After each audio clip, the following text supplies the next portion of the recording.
Alright, so in this video, I'm going to talk about how we can derive the formula for QR decomposition using the Gram-Schmidt process. So to begin, uh, the first step is to orthogonalize the basis of arbitrary vectors that are linearly independent, right? So let's just say that we have a set of vectors who are linearly independent, which are linearly independent, and the vectors are v1, v2, all the way to vn. And so we're going to use the Gram-Schmidt process to begin.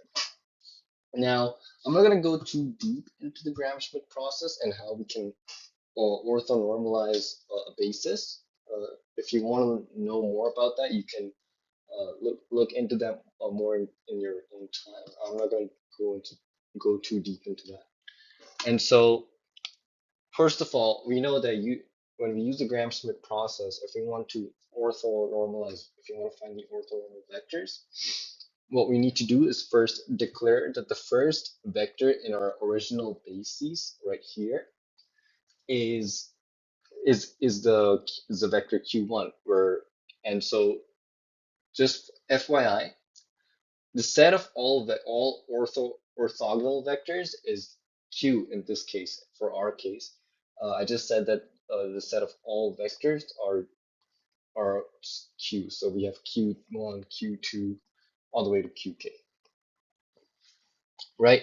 So if we just say that v1 is equal to q1, then we can use certain formula to find q2, right? Second vector that is orthogonal to the vector q1. And if we want to find q3, we're going to use that same formula again to find a vector that is orthogonal to both q1 and q2. And this process keeps going on for n vectors, n number of vectors, right?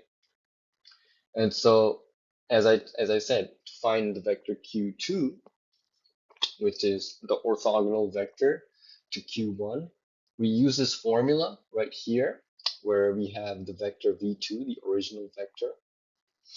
And this term here, this formula, is for finding the projection of v2 onto the vector q1. Okay, now again, if you don't know how projections are used in Gram-Schmidt process, go look into that. Familiarize yourself fully with this because this video really just uses it heavily. All right. And so if we want to find the vector q2, we're going to use this formula, and we can use this recursive process for let's say the kth orthogonal vector, right?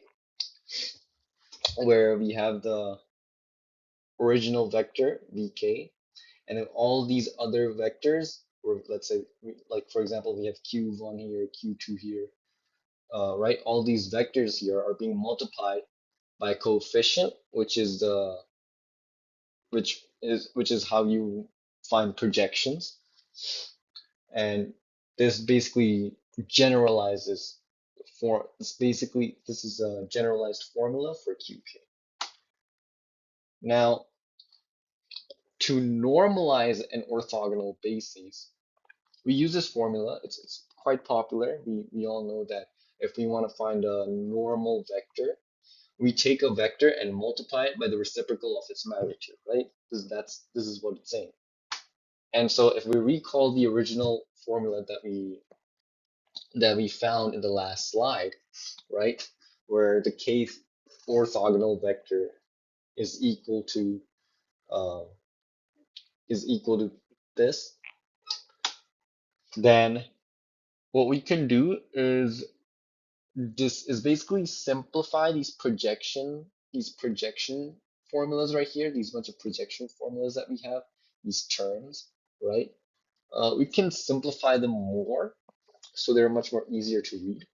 So if you want to simplify them, right, what we can do is take this term, for example.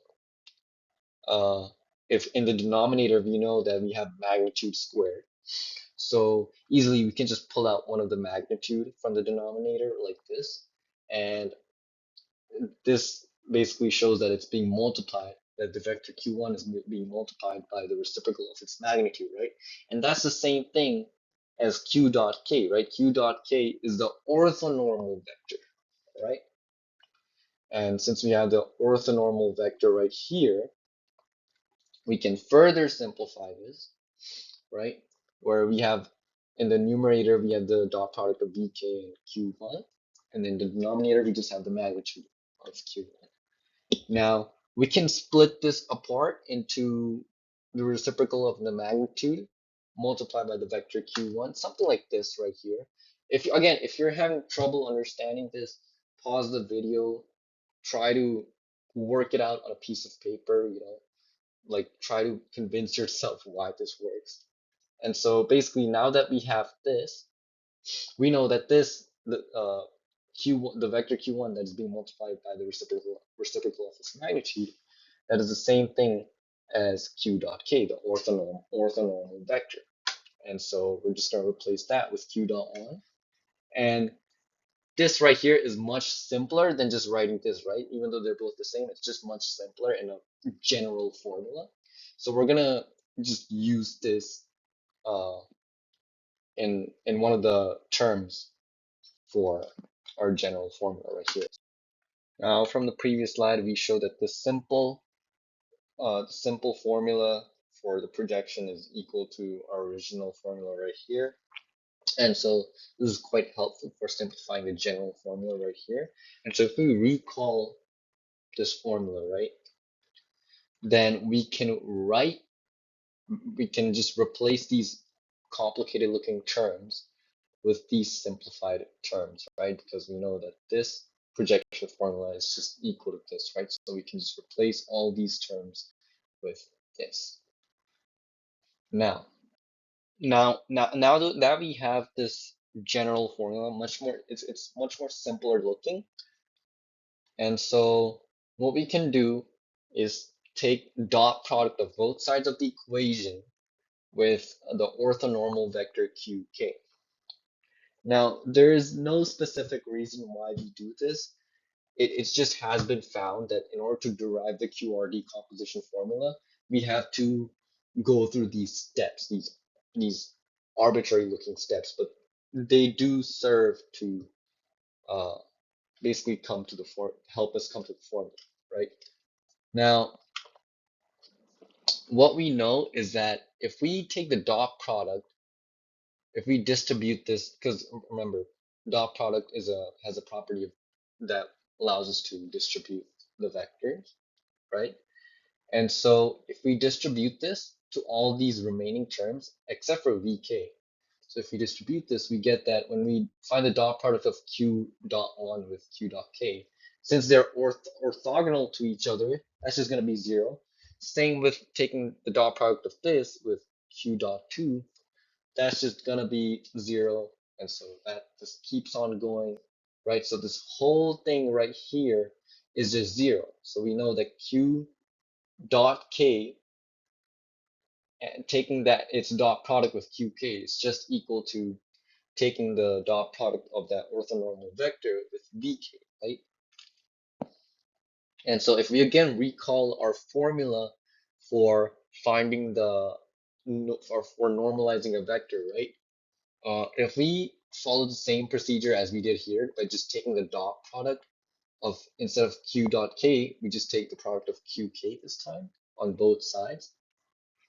And we'll see that this right here is the same thing as this thing, right? So if we evaluate this on the right side, we would get the magnitude of qk squared, right? Something like this, multiplied by the reciprocal of the magnitude. And so this simplified is just a magnitude of qk, which again is just equal to this right here, right? What we originally started with. And so we can conclude that if we multiply a vector, an orthonormal vector, by, like, this is the orthonormal vector, right? If we multiply that with the magnitude of the original orthogonal vector, then we'll get qk. And since we know that this dot product is equal to the magnitude, we can just apply this to these two uh, constants, right? And so if we multiply these two constants with the orthonormal vector, we get qk. Now, this is pretty important because it now allows us to implement this into our general formula for finding the kth orthogonal vector, right? And so what we can do is basically, since we know that qk is equal to this, right? And that is also equal to this, we can just replace qk with this, right? And here's why we do it, because all the other terms right here, all the other terms right here are, they look similar to what we have here, right? Basically, we're taking the dot product of a vector v with the orthonormal vector and multiplying that constant with the orthonormal vector right here. Same thing here. We're just taking the dot product of vector v, multiplying it by an orthonormal vector, and basically taking the dot product of that with the orthonormal vector and multiplying that constant, so constant, right, with the orthonormal vector q. And so if we replace qk with this, we right here, right, this is which we got from right here, we what we can do is we can take this whole thing right here and place it on the other side of the equation, so that way we can isolate vk. And so this general formula right here is really important because this is the foundation of the formula for the QRT composition, right? And so basically what it tells us is that if we have the vector v for any arbitrary vector v, we just found a formula how to find that vector if we know all the other vectors and their respective orthonormal vectors. Now, if we take the formula that we just found in the previous slide and we can find a couple of vectors, right? For example, if we find v1, that's just going to be the first term right here. Uh, vector 2 is just the sum of the first two terms right here. And then the third vector is just the sum of the first three vectors right here. So again, if this was hard for you to understand, just know that if we have if we have a k if we have k number, basically a vector, if we have the kth vector, right, then what we can do is just take the sum of these vectors right here that are being multiplied with the coefficient based on the number that we have for k. So if k is equal to 1, we just take the first term. If k is equal to 2, we just take the first sum of the first two terms, and so on.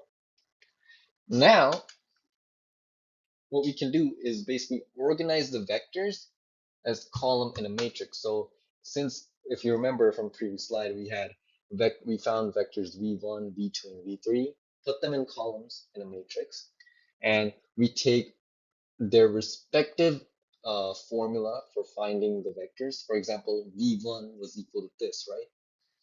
And v2 was equal to this, and v3 was equal to this long equation, this long expression. And so if we organize these vectors as basically columns, we can derive the QR decomposition formula. So basically how this works here is that we have a matrix right here that contains orthonormal vectors. So here we have, in the matrix right here, we have Q1, Q2, and Q3. These are the orthonormal vectors, right? If we separate them into a matrix that only contains orthonormal vectors, then the other matrix must be an upper triangular matrix that contains its constants, right? Its coefficients, right? The coefficients here comes from these vectors, right? I mean, this matrix right here. And so this makes sense why it works, because if we multiply these two vectors, then we basically get this matrix right here.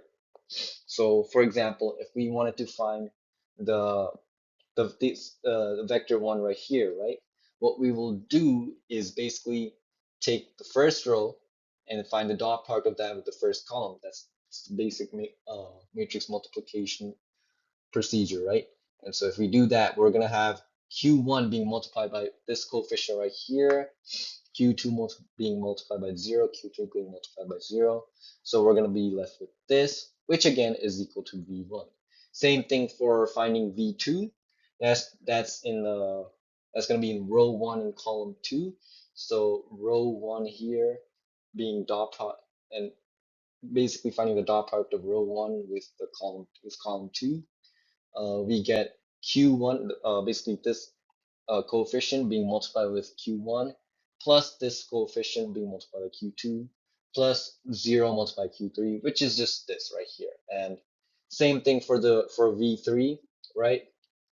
That is equal to row 1 multiplied the dot product of row 1 with column 3. That's just going to be this right here. And so we can generalize this formula.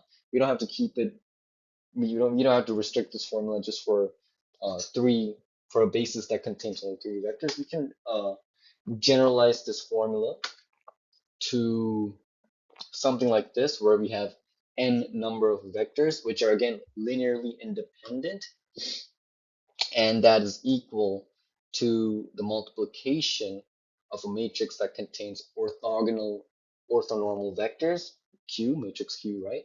And then the other matrix, which is an upper triangular matrix, and that matrix contains the coefficients for these orthonormal vectors that allows us to get these original vectors. So this is how we derive the formula for QR decomposition using the Gram-Schmidt process.